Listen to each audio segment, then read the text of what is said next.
14 अप्रैल 1912 की वो ठंडी रात जब दुनिया का सबसे बड़ा और सबसे लग्जरी जहाज टाइटैनिक अपनी पहली यात्रा में ही समुद्र की गहराइयों में समा गया। लेकिन ऐसा क्यों हुआ?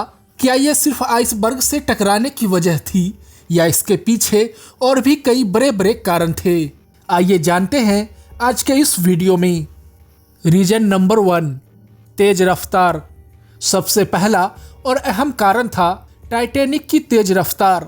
यह जहाज अपनी पहली यात्रा पर ब्रिटेन से न्यूयॉर्क जा रहा था।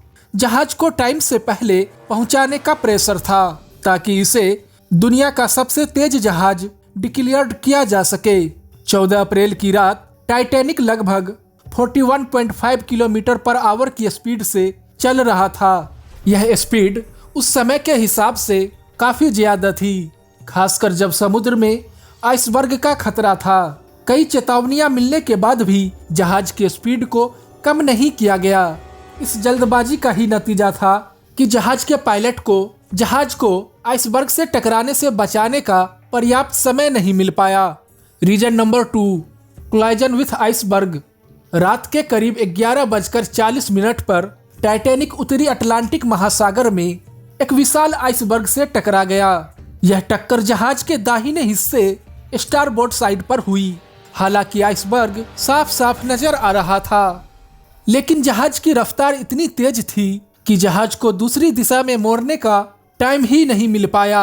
इस टक्कर से जहाज के 16 वाटर टाइट कंपार्टमेंट्स में 6 कंपार्टमेंट्स में पानी भरने लगा। डिजाइन के मुताबिक टाइटैनिक में 4 कंपार्टमेंट्स तक पानी भरने के बाद भी टाइटैनिक डूब नहीं सकता था, लेकिन 6 कंपार्टमेंट्स में पानी भरने से जहाज डूबने लगा।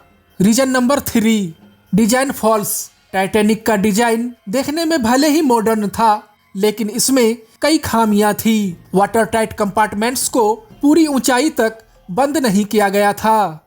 जब जहाज आइसबर्ग से टकराया तो पानी इन कंपार्टमेंट्स के ऊपर से गुजरता हुआ बाकी हिस्सों में फैलने लगा। यह एक मेजर डिजाइन फॉल था। जहाज के स्टील प्लेट्स और रिवेट्स भी कमजोर मटेरियल से बनाए गए थे, जो ठंडे पानी में और भी कमजोर हो गए। इससे टक्कर के टाइम नुकसान और बढ़ गया। जहाज के निचले हिस्से में सिक्योरिटी मेजर्स की भी कमी थी, जिसने इसे और अधिक अनसेफ बना दिया। Reason number 4, lacks of lifeboats. Titanic पर केवल 20 लाइफ बोट्स था, जबकि टाइटैनिक की क्षमता 3000 से ज्यादा लोगों की थी। यह लाइफ बोट्स उस समय के नियमों के मुताबिक पर्याप्त थी, लेकिन जहाज पर मौजूद यात्रियों के लिए यह नंबर बेहद कम थी। इससे भी बुरी बात यह थी कि कई लाइफ बोट्स पूरी तरह से भरी नहीं गई। कुछ लाइफ बोट्स में केवल 12 से 15 लोग ही थे, जबकि उनकी क्षमता 65 लोगों की थी। अगर सभी लाइफ बोट्स का सही तरीके से इस्तेमाल होता तो और ज्यादा लोगों की जान बचाई जा सकती थी। Reason number 5, ignored warning. Titanic को आइसबर्ग के बारे में कई चेतावनियां मिल चुकी थी। इस यात्रा के दौरान जहाज को 6 अलग अलग वार्निंग मैसेज भेजे गए थे, लेकिन इन वार्निंग्स को या तो इग्नोर कर दिया गया था या इन्हें सही समय पर जहाज के कैप्टन तक नहीं पहुंचाया गया। इससे भी बड़ी गलती ये थी कि टाइटैनिक के रेडियो ऑपरेटर्स दूसरे जहाज़ों से मिली वार्निंग मैसेज को गंभीरता से नहीं ले रहे थे। उन्होंने इस बात को कम इम्पोर्टेंस दिया। अगर इन वार्निंग मैसेज को सही समय पर सुना गया होता तो शायद यह हादसा टल सकता था।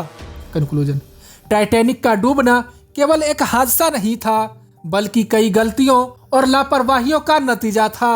तेज रफ्तार, आइसबर्ग से टक्कर, डिजाइन की खामियां, लाइफ बोट्स की कमी और चेतावनियों को नजरअंदाज करना और वार्निंग को इग्नोर करना, इन सब ने मिलकर इस त्रासदी को जन्म दिया। इन सब कारणों के वजह से टाइटैनिक डूबा।